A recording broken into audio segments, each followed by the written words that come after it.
सोचिए एक दिन सब कुछ बिल्कुल ठीक चल रहा है, आपका चैनल ग्रो कर रहा है और फिर अगले ही लम्हे एक क्रिएटर की सारी कमाई, सारी मेहनत रातों रात खत्म हो जाती है। बस एक नोटिफिकेशन और सब कुछ गायब। ये है YouTube का रिलेटेड चैनल ट्रैप और आज हम इसकी गहराई में उतरेंगे कि आखिर ये है क्या, ये काम कैसे करता है और ये इतना तबाहकुन क्यों है। कहानी शुरू होती है उन चंद अल्फाज से जो एक क्रिएटर के डैशबोर्ड पर नजर आते हैं। रिलेटेड चैनल की वजह से सस्पेंड। ये अल्फाज बहुत से क्रिएटर्स के लिए एक भयानक ख्वाब का आगाज है। यही वो बहरान है जिसे आज हम समझने की कोशिश करेंगे। एक ऐसा पोशीदा मसला जो इस प्लेटफॉर्म पर हजारों लोगों की रोजी रोटी को खतरे में डाल रहा है। नोट्स में लिखा होता है कि आपका चैनल किसी सस्पेंडेड चैनल से जुड़ा हुआ है, लेकिन इसका आखिर मतलब क्या है? एक चैनल किसी की लाइलमी में किसी दूसरे चैनल से कैसे जुड़ सकता है?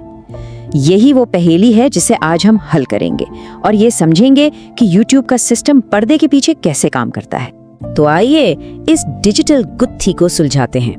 अब हम ये समझेंगे कि YouTube के ऑटोमेटेड सिस्टम्स जो एक ही वक्त में जासूस और जज दोनों का किरदार अदा करते हैं, आखिर इन चैनल्स के दरमियान ताल्लुक कैसे कायम करते हैं। पहले एक बात वाजिया कर लें, ये कोई कम्युनिटी गाइडलाइन स्ट्राइक नहीं है जिससे आपका चैनल डिलीट हो जाए। नहीं, ये सीधा आपके बटवे पर हमला है।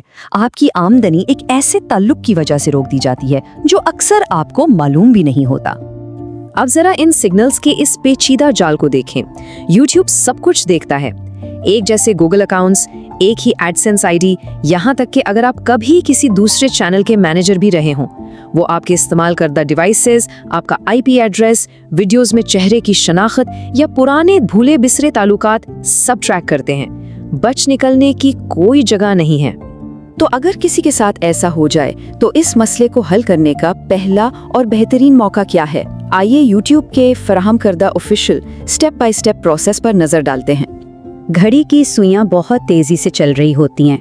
क्रिएटर्स के पास अपील करने के लिए सिर्फ 21 दिन होते हैं, जबकि YouTube उनकी किस्मत का फैसला करने के लिए 14 दिन लेता है। ये वक्त के खिलाफ एक बहुत ही प्रेशर वाली दौड़ है। कामयाब अपील के लिए YouTube को एक खास फॉर्मेट की वीडियो चाहिए। इसके 5 लाजमी हिस्से हैं। पहले 30 सेकंड में अपना नाम और चैनल का URL बताएं, फिर रिलेटेड चैनल वाली वजह का हवाला दें और कहें कि ये एक गलती है।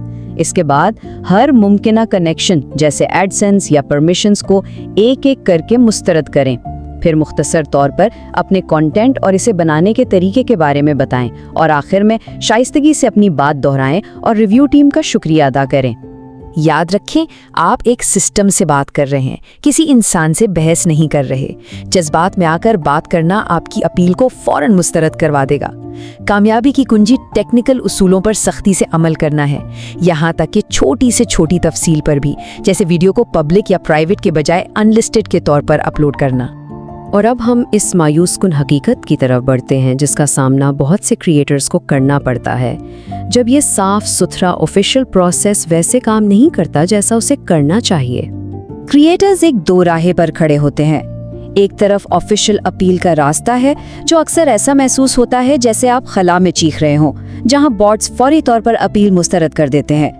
दूसरी तरफ ट्विटर पर टीम YouTube से राब्ता करना है, लेकिन वहां भी अक्सर बड़े चैनल्स को ही जवाब मिलता है।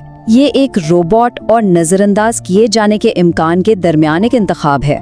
ये सूरत हाल एक नामुमकिन चक्कर को जन्म देती है। एक रेडिट यूजर ने लिखा, ईमेल कहती है कि मैं तब तक मोनेटाइज नहीं कर सकता जब तक मुतालिका चैनल YPP में दोबारा दाखिल ना हो जाए। मसला ये है कि जिस चैनल का वो हवाला दे रहे हैं वो मेरे मेन चैनल की सस्पेंशन से पहले ही हमेशा के लिए डिलीट कर दिया गया था। और यही इस सूरत हाल की बेतुकी हकीकत है।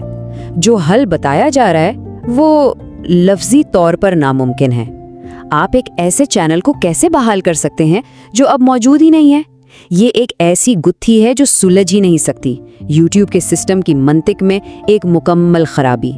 जब तमाम रास्ते बंद हो जाएं, तो क्रिएटर्स के लिए आखिरी और सबसे मुश्किल ऑप्शन बचता है अपने डिजिटल भूत को मिटाकर सब कुछ नए सिरे से शुरू करना। ब्लैक हैट वर्ल्ड फोरम का ये जुमला सब कुछ बयान कर देता है। याद रखें, गूगल आपको आपके ऑनलाइन फिंगरप्रिंट से पहचानता है। इसका मतलब है कि दोबारा शुरू करने के लिए आपको एक डिजिटल भूत बनना होगा, अपने पुराने वजूद के हर निशान को मिटाना होगा।